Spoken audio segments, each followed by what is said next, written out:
Good morning. I tried to record this yesterday, and I don't know what I did. I messed something up, so we're going to redo it. Today, I'm going to read from Proverbs, specifically Proverbs 3.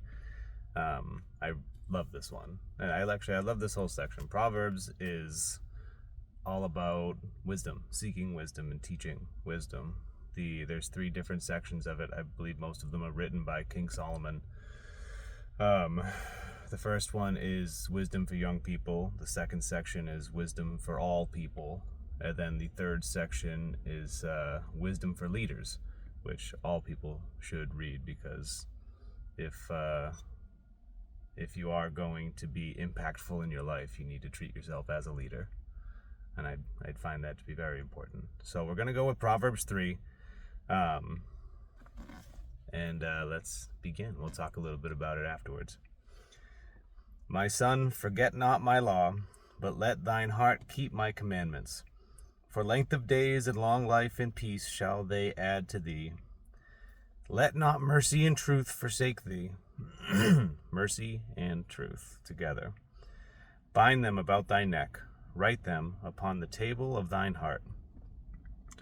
So shalt thou find favor and good understanding in the sight of God and man.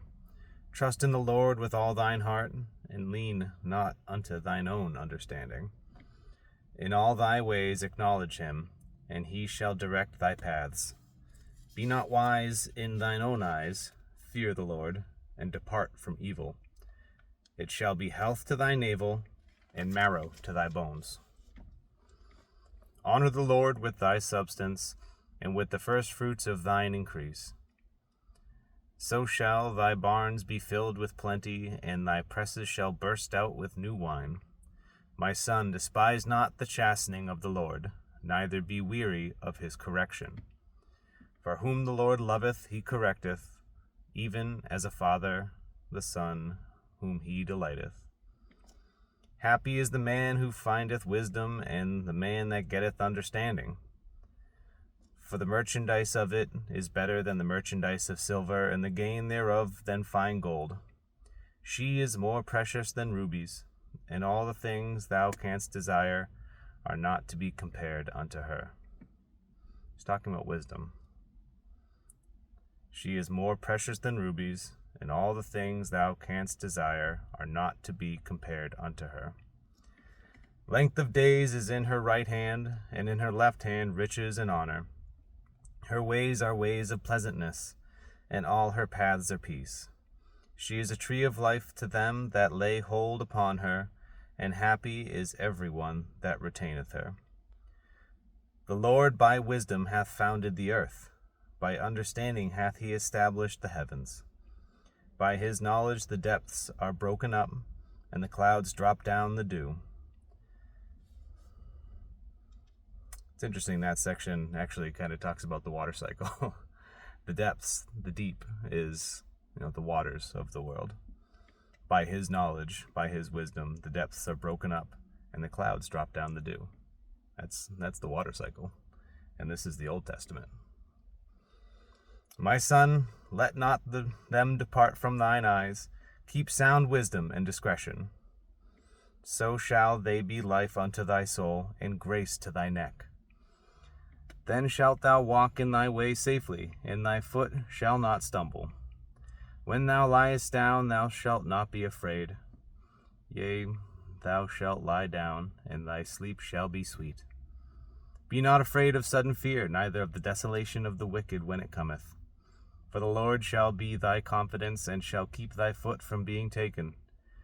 Withhold not good from them to whom it is due, when it is in the power of thine hand to do it. I need to read that again for you. Withhold not good from them to whom it is due, when it is in the power of thine hand to do it. When you can do good, do not hold back. Say not unto thy neighbor, Go and come again, and tomorrow I will give, when thou hast it by thee. Don't make people wait for your good. Just do it. Devise not evil against thy neighbor, seeing he dwelleth securely by thee. Strive not with a man without cause, if he have done thee no harm. Envy thou not the oppressor, and choose none of his ways. For the froward is abomination to the Lord, but his secret is with the righteous. The curse of the Lord is in the house of the wicked, but he blesseth the habitation of the just. Surely he scorneth the scorners, but he giveth grace unto the lowly. The wise shall inherit glory, but shame shall be the promotion of fools. And that's where it ends. The wise shall inherit glory, but shame shall be the promotion of fools. So, before I had ever even read my Bible, I would have never imagined that there would be such an emphasis on seeking truth and logic and wisdom. Because surely, from an outsider's perspective, surely the pursuit of such things are antithetical to faith, right? Obviously not. They specifically tell you in the Bible the word you're supposed to be following as a Christian. And this is Old Testament, so beyond that. They tell you to seek wisdom and how important it is. And that those that seek wisdom, they will be in God's grace. I want to go back to 3:3. Let not mercy and truth forsake thee. Bind them about thy neck, write them upon the table of thine heart.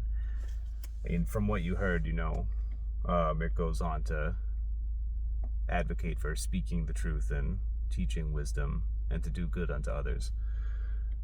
The tethering here of mercy and truth is beautiful, because the truth can be hard, and sometimes people use this here as a bludgeon as they teach people the truth, and it very specifically says not to do that. And ultimately you see the results of such things, that how many people have been turned away from faith and from the Bible because they're being beaten with it instead of being approached with mercy. And even outside of religion, when you need to give somebody a hard truth, that truth should be given with mercy and with love.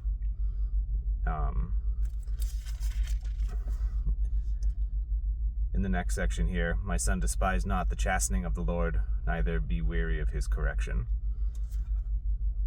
When you are on the opposite end of that spectrum and you are being shown truth, which is against your current belief or whatever it may be about, you need to be humble enough to accept that we don't know all things. We are not God. We are wrong in many ways that we approach the world and approach life, and the most important thing one can take from any argument is to be able to walk away with the truth. I talk a lot about, not that I have a lot of content out right now, but in my life, I'm very exciting to be in arguments with people talking about, the origins of moral relativism and sophistry. The whole, the reason why Socrates and Aristotle and Plato became as large as they did is because of what they were fighting against, which was this sophistry, basically the current political system of arguments focusing on rhetorical victories rather than seeking the truth, using various forms of logical fallacies to manipulate the audience into thinking that they have the upper hand when they really don't. And Socrates led a host of intellectuals to fight against such ways of communicating and arguing, because we've seen where that's led. And he was ultimately executed for it, for corrupting the youth was his crime, where he was teaching people that truth is what matters. Can you imagine somebody was executed for advocating for relentless self-reflection and self-betterment through the looking for the truth in yourself. But don't let that be conflated with the truth in yourself as, we all have our own truth. There is one truth inherently. If truth has any meaning at all, then there cannot be contradictory truths. There is but one. And being able to recognize that and humbly accept that sometimes what we feel is the truth is wrong. And, next it says, for whom the Lord loveth, he correcteth, even as a father, the son in whom he delighteth. Just as fathers and mothers, we must correct our children. They think they know the truth. If you've ever had a conversation with a teenager, they definitely think they know the truth. And we need to approach them with mercy and with love, and we need to correct them because they don't. And honestly, even as the adults, maybe we don't. But when we are corrected, we need to be able to see past our own biases and our own self-indulgences to be able to reflect on how accurate our thoughts are. If you have an argument to make, do not be the sophist. You need to look deep down and find the truth. That is what is important. Happy is the man that findeth wisdom, and the man that getteth understanding. And it goes on to speak like that. The pursuit of wisdom, the pursuit of truth, is ultimately where you will find peace in your life. Because if you have spent a life preaching lies or building your life, your business, your morals, the way you go about yourself, the way you identify, if it's built off of lies, if it's built off of a faulty foundation, then it doesn't feel good. It is a mark on just your soul. You know it, you feel it. Anytime you've ever deceived somebody intentionally to try and get ahead, we've all done it. We're not perfect. It doesn't feel good. Seeking truth, seeking wisdom is the only way to go about life and not walk around with that weight on your soul. And goodness will come because of it. If you seek the truth, and if you find it in your heart to go beyond that self-indulgent pursuit of gain over what's righteous, you'll be rewarded for it. You really will. I would like to say I have always tried to do such things, some better than others, and I'm doing better recently. And maybe that's why I've been so lucky in my life. I honestly, it's still surprising to me that such things are even written in biblical text, because before I'd ever read it myself, I would have never imagined.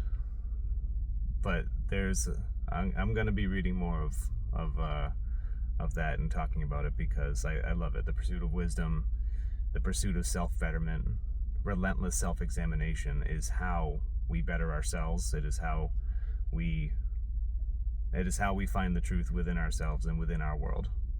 And if you are not able to seek the truth and seek wisdom, then when people try and bring falsehoods against you, you have no strength to fight it. And we need the strength to fight it. In the chaos that we live in, you need to arm yourself with wisdom and truth. And that's just the way this world is now. It's honestly, the more you read about the past, that's the way it's always been. If you do not have a handle on wisdom, the ability to perceive the world around you and find the truth in it, then you are vulnerable. So, yeah, if you've got a Bible yourself, you should check out the Proverbs section. It's beautiful, and it will strengthen you. All right, that'll be it. I gotta go to work. Goodbye.